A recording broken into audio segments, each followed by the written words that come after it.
Eclipse season is here, and we have our very first eclipse in the sign of Libra. It's an annular solar eclipse. You might be able to see it. Here's the scoop.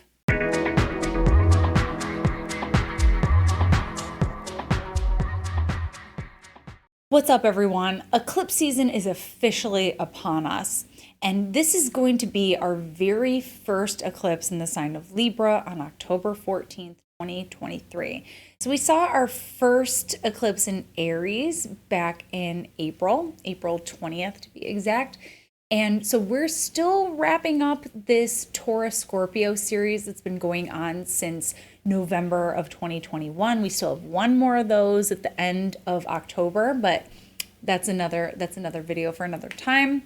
That will be the last one in Taurus. This is our first one in the sign of Libra. We've had our first eclipse in Aries, and now we'll get our first one in Libra, and that is where the eclipses will stay until early 2025.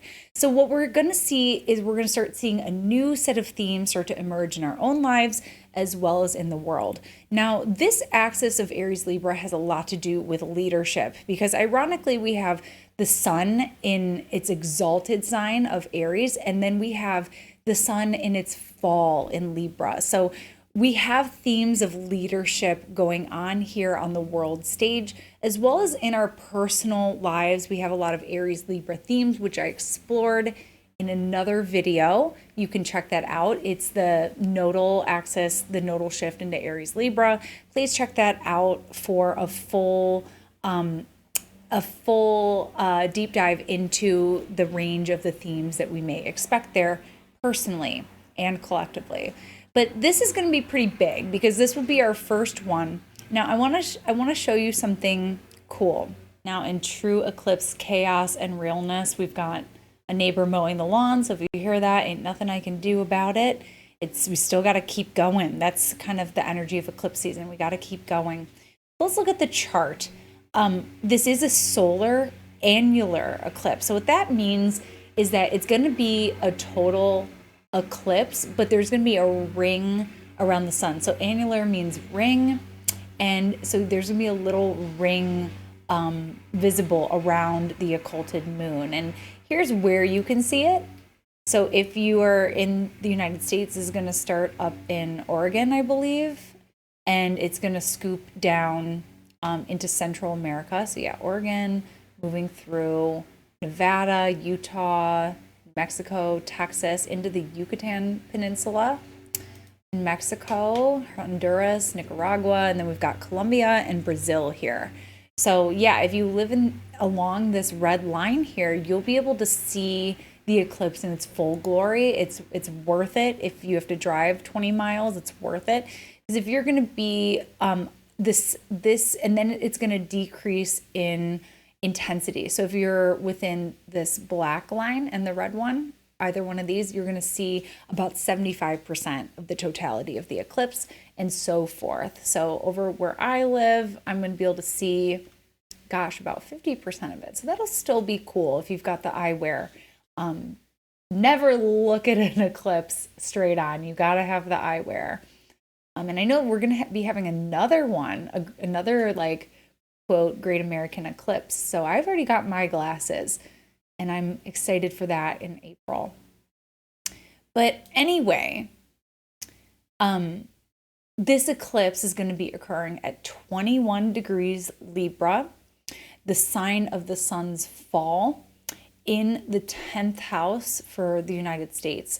So yeah, I think we can expect to see some not so great things happening for leaders in this country.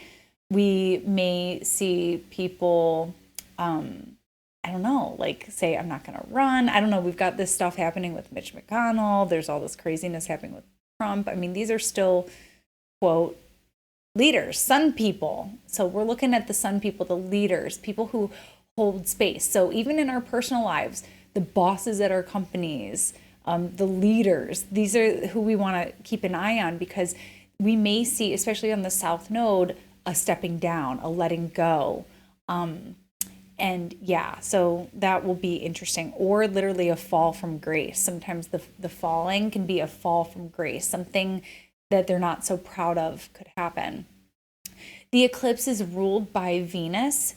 Venus is here in the 9th house in Virgo. So yeah, Venus is in her fall, but she also has triplicity. So whenever I see Venus in the 9th house, I think about the legislation and that affects women's bodies and those people who have uteruses, as well as people who fall on the non-binary and LGBTQ spectrum. So yeah, I think that legislation here may be something to watch for, especially as Venus is separating from Saturn. So this is describing a setback that has happened already.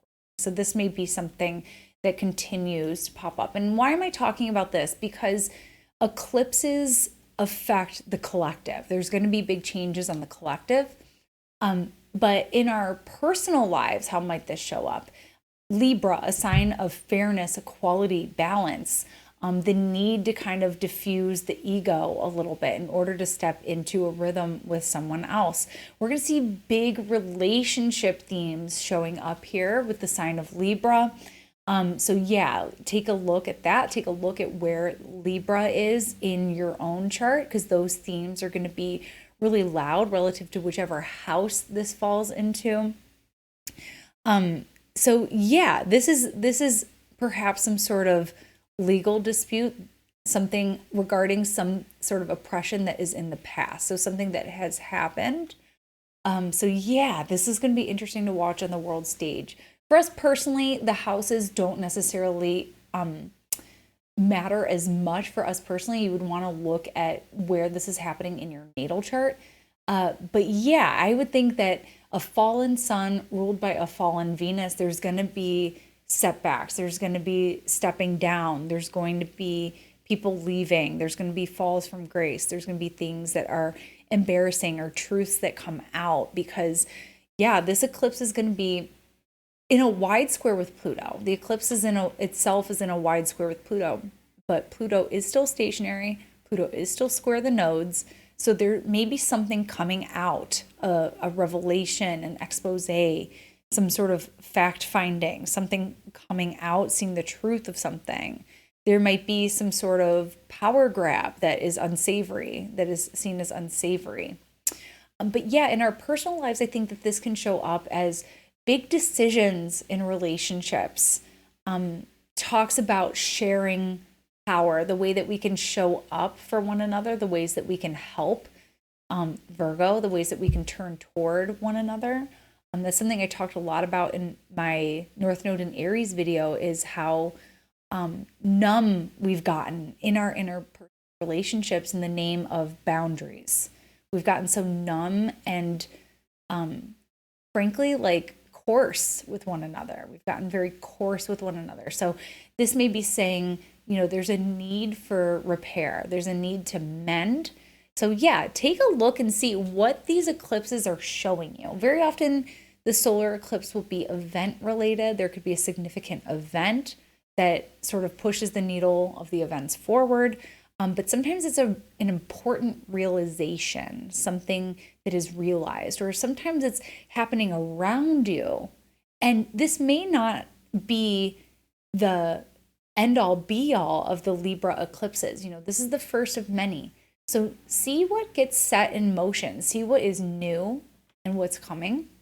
And yeah, that's a little bit about this eclipse. A couple other notes that I have on it is Eris. I know we touched on this in my Eris North Node video, but Eris also has a say in this eclipse. So Eris is all about representation, equality. There's also like a huge like social media thing. So I wonder if there will be something with not Zuckerberg, but Elon Musk leaving. I know he was going to appoint a CEO, but maybe this will be when he leaves, like a fall from grace, a fall from power, and Eris being the chaos of social media on the North Node. So there may be something there to watch for. The other thing that's interesting is that this eclipse falls on the fixed star Spica. Spica is a star that brings blessings and it brings all good things. And it's also near the fixed star Arcturus, which brings material blessings.